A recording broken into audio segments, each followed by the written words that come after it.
नमस्कार। भाग्योदय विचार प्रवाह श्रृंखला की 278वीं 278 कड़ी में आपका स्वागत है, अभिनंदन है। आज साप्ताहिक वार्ता रविवार की 21 सितंबर 2025। बंधुओं, जो शासक होते रहे हैं हमारे देश में वह आध्यात्मिक होते रहे हैं। धर्म का, मर्यादा का नियंत्रण उन पर होता था। राजगुरु विधिवत पदवी थी, वेतनभोगी नहीं थे वे। वेतनभोगी तो नौकर हो जाएगा। क्रम टूटा, राजाओं में आपस में लड़ाइयाँ शुरू हुई। पृथ्वीराज चौहान अंतिम शासक थे हमारे देश के। फिर यह देश लंबे समय तक गुलाम हुआ। आज के भारत या यूं कहें आज़ाद भारत की चर्चा करूं, इसके पहले नेपाल की चर्चा करना चाहूँगा। प्रासंगिक है। लोकतंत्र आंदोलन करना पड़ा वहाँ के लोगों को जब शासक वीरेंद्र विक्रम शाहदेव की सपरिवार हत्या की गई। उसके बाद गिरावट आई राजशाही में। भारत का हालिया उदाहरण तो बहुत बड़ा है। आज के भारत में लोगों का ध्यान उस ओर नहीं जाता। अभी हाल में हमारे गुरु भाई हैं श्री सतीश चंद्र राव, झारखंड के हैं, जामताड़ा उनका गृह जिला है। स्वास्थ्य पर काम कर रहे हैं। 87 वर्ष उनकी आयु हो गई है। बात हो रही थी, बहुत अच्छी बातें कुछ उन्होंने कही। मैंने सोचा उस पर साप्ताहिक चर्चा रखूंगा। गांधी देश की आज़ादी के पहले से लें, महात्मा गांधी आध्यात्मिक पुरुष थे, वकील थे, लेकिन आध्यात्मिक सोच लेकर आगे बढ़े। भारत के हिसाब से पहनावा और सोच सब कुछ बढ़ाने का प्रयास किया। आज़ादी का आंदोलन विशुद्ध राजनीतिक आंदोलन था, सफल हुआ। मोतीलाल नेहरू का सहयोग भी उसमें लिया। उन्होंने अनेक अमीरों से मिलवाया। मालूम है बिरला हाउस, टाटा बिरला बड़े सेठ हुए। बिरला हाउस में ही उनकी मौत भी हुई गांधी की। व्यावहारिक अध्यात्मवाद से जुड़े थे नेताजी सुभाष चंद्र बोस भी।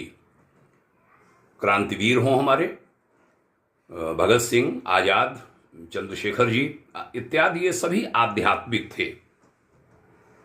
हालांकि इन सबको किनारे कर दिया गया। देश आजाद हुआ। श्री जवाहरलाल नेहरू आध्यात्मिक नहीं थे। उनका अपना अलग तरह का जीवन था, चला। इंदिरा जी आई, वह भी पूर्ण आध्यात्मिक नहीं थी। ये चर्चा हो रही थी राव साहब में। बहुत सारे लोग उस समय मारे गए, जो आध्यात्मिक क्षेत्र में नहीं होता है, या तो वो कोई बुरा आपका करना चाहे। लेकिन हुआ देश में। बहुत अच्छे अच्छे राजनेता असमय चले गए। बाद का काल आया, श्री अटल जी तक बहुत कुछ घटा बीच में। अनेक बड़े अच्छे अच्छे नेता जो उभर सकते थे वह बीच में असमय गए। अटल जी को भी पूर्ण आध्यात्मिक नहीं कहेंगे, सतीश चंद्र राव का कहना था। उनका अपना आहार, उनके अपने अन्य चिंतन। लेकिन शायद ये शब्द हमें वापस लेने पड़े। बहुत सारे उनमें गुण थे आध्यात्मिकता के, भारतीयता के, मेल मिलाप के। लेकिन पूर्ण आध्यात्मिक उन्हें नहीं कहेंगे। राव साहब कह रहे थे कि बहुमत तक एक बार भी नहीं ला पाए। किसी प्रकार सत्ता आई, एक बार दो बार, और उन्होंने सबके साथ सत्ता चलाई। आज के नरेंद्र मोदी आध्यात्मिक पुरुष हैं, राव साहब का कहना था। वो आदमी 9 दिन साधना करना, उपवास रहना से लेकर के, और पूरा चिंतन जो है आध्यात्मिकता से परिपूर्ण है। एक बार नहीं, दो बार नहीं, तीसरी बार, वो भी बहुमत से। तीसरे में कुछ कमी रह गई कुछ कारणों से। वह आगे लगातार बढ़ते चले जा रहे हैं। उनके प्रिंसिपल सेक्रेटरी रहे प्रधान सचिव प्रधानमंत्री श्री नृपेंद्र मिश्र जी का भी इंटरव्यू कल ही हमने सुना, पूरा सुना, लंबा था, अच्छा बोले हैं।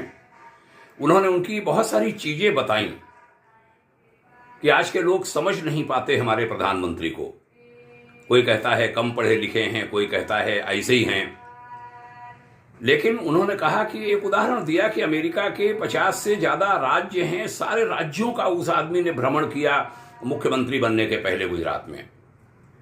और भ्रमण भी ऐसे नहीं, बस से चुपचाप जाना, रात में रुक जाना, स्टेशन पर लेट जाना, सवेरे सार्वजनिक सुविधाओं से फारिग होना, फिर दिन भर काम करना, पूरा अध्ययन किया उन्होंने।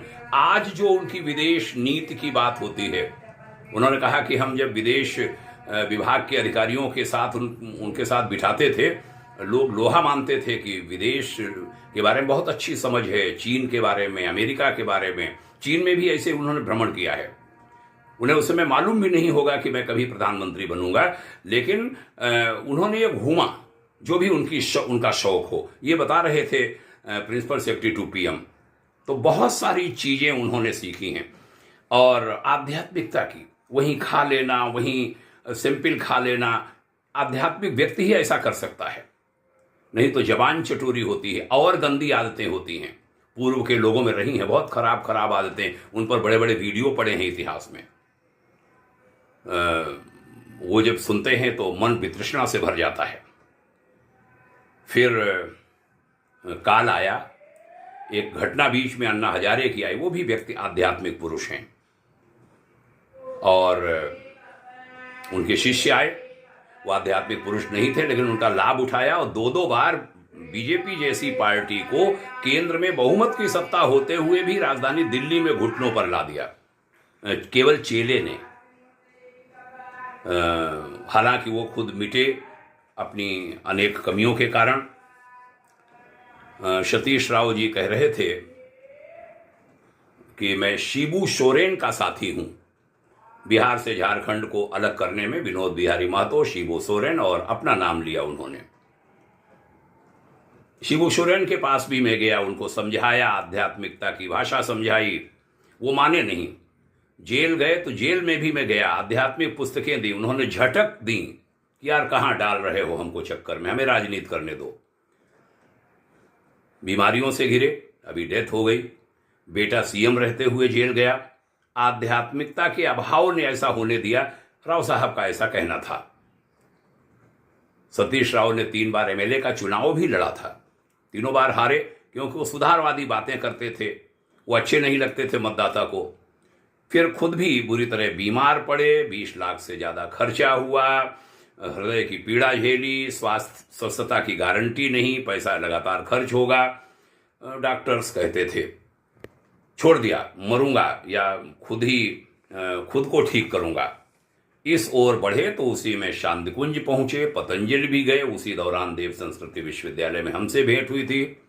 ये बात मैं गायत्री परिवार के स्वजनों से भी कहूं कि एक व्यक्ति ने पूरा सर्वे किया कि गुरुदेव का 7-8 सूत्र वो देते हैं शांतिकुंज में, जो प्रशिक्षण, खाना पीना, ट्रेनिंग, यज्ञ, सारा जो होता है ना, गंगा आरती, गायत्री माता की, सबका उन्होंने पूरा पैकेज बताया कि गुरुदेव ने बड़े प्लानिंग के तहत बनाया। वो बाबा रामदेव जी नहीं बना पाए, उन्होंने बाबा रामदेव जी से भी कहा ये बनाओ। बाबा रामदेव जी ने कुछ सुधार भी किया। डॉक्टर देवाशीष ब्रह्मवर्चस्व में इनको मिले। इस समय देवाशीष जी नहीं है वहाँ, लेकिन देवाशीष की बड़ी भूमिका रही उनको गुरुदेव के सारे मंत्र देने में। आज वह पूर्ण स्वस्थ हैं, 87 की आयु में, और उनका कहना है कि मैं 100 वर्ष के नीचे तो जाने वाला नहीं हूं और ऊपर ही जाऊंगा। प्रयास जारी हैं, एक केंद्र बने, उसमें वे सारे प्रयोग हों जिनसे मैं ठीक हुआ हूं, ये उनकी इच्छा है। उसमें धन चाहिए, हम लोगों ने धन की तरफ ज़्यादा देखा कभी नहीं, वो चीज़ कर नहीं पा रहे हैं, तो वो कई बार आक्रोशित भी होते हैं, क्षुभित भी होते हैं सतीश जी कि एक ऐसे केंद्र की भी आवश्यकता है जो स्वास्थ्य के क्षेत्र में काम करे, जो काम शांतिकुंज भी नहीं कर पाया बाबा रामदेव ने किया, उनकी वो बड़ी प्रशंसा करते हैं, लेकिन उससे भी थोड़ा अलग हटकर काम करे। वो तो कहते हैं भाग्योदय फाउंडेशन इसमें आगे आए, लेकिन अर्थ अभाव के कारण हम नहीं कर पाते, हम मांग नहीं पाते, किसी से कह नहीं पाते, और वो काम हमसे हो भी नहीं पाएगा।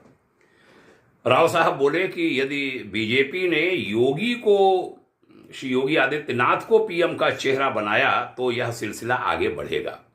योगी आध्यात्मिक पुरुष हैं, अध्यात्म को जीवन में जीते हैं और व्यावहारिक अध्यात्मवाद को उन्होंने अपने जीवन में जिया है।